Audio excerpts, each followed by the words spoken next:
Good day guys! So ngayon mag-rock tayo ng dalawang BGS Love. Yun yung Manga Chopper and Manga Sogeking.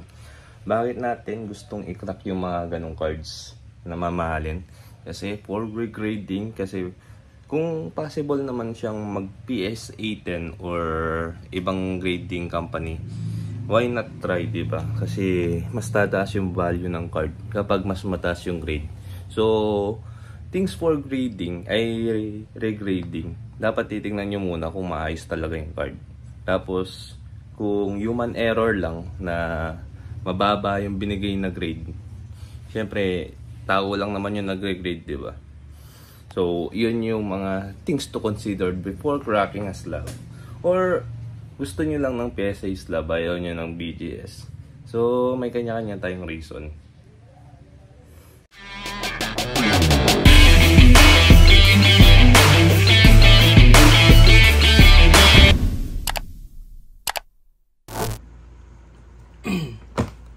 So guys, good day.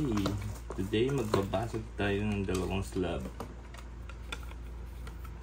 Manga Chopper and Sogeking. So para mabasag yan, kung nakikita nyo yung lead dito, hampasin nyo lang ng isang bagay. Nasaan na yun? Kailangan mo lang dito ng flat screwdriver. Ito. Dito. Mariramdaman nyo naman. Basta dito nyo lang ano. Dapat pala sa matigas. Bago lang yung playmat natin guys. Mousepad pala yan, di playmat. So, tanggalin muna natin. Galing Miniso.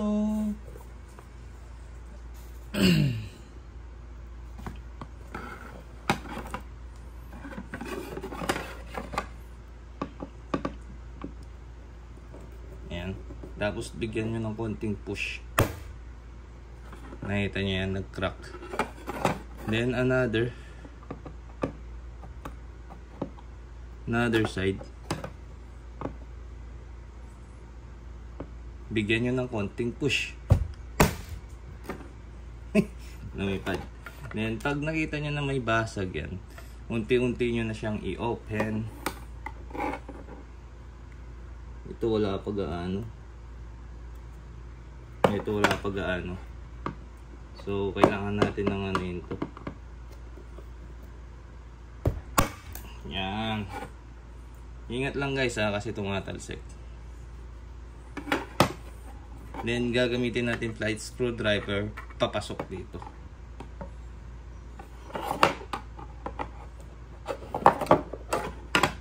I-slide lang.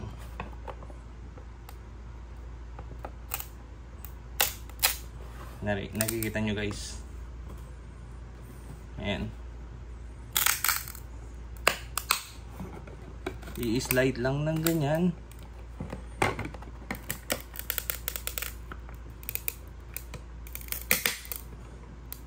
Tapos dahan-dahan nyo silang angat. Lahat ng dikit nyan mawawala.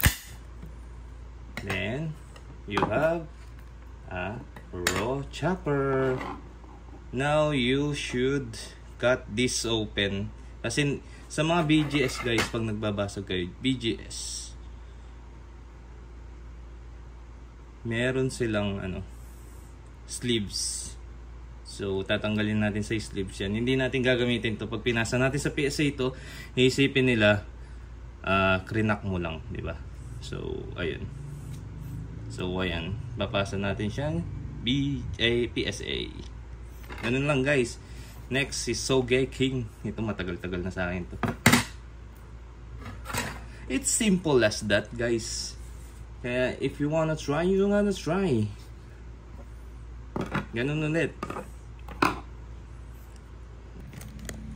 Yung sinasabi ko. Dito, konting push. Ito, dito sa side na to. Ito. Ayan. Konting push. Mag-crack-crack siyang ganyan. Kita nyo guys. Then, sa kabila na naman, isa pang ganun.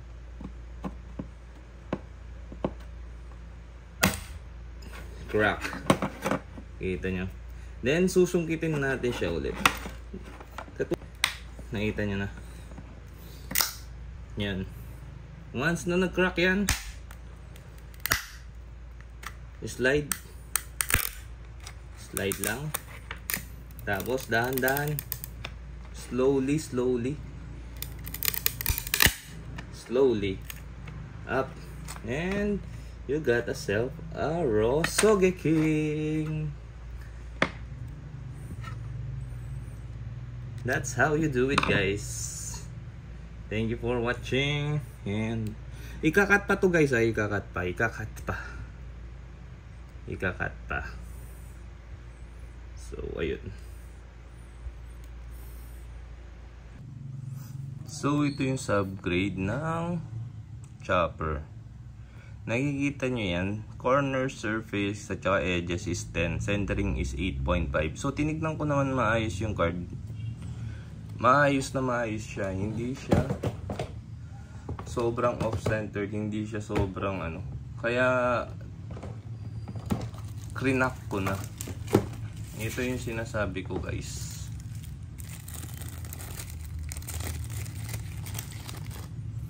Ayan yung chopper. Ayan yung likod. Medyo makapal siyang konti doon, but sakto pa rin yan. Hindi siya sobrang OC. Diba? Tapos yung Sogeking naman, ganun din. Nag-centering siya 9. Same lang naman sila ng centering ni Manga chopper. Ayan o, medyo makapal dito. Pero 9.5 to. Ito, 8 lang, 8.5 yung centering. Kaya, yun yung mga things to consider before regrading cards.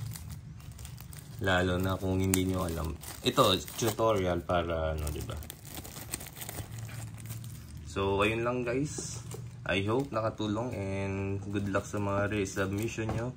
And I hope you enjoyed my video. Click the notification bell to keep you updated and don't forget to like and subscribe. Peace!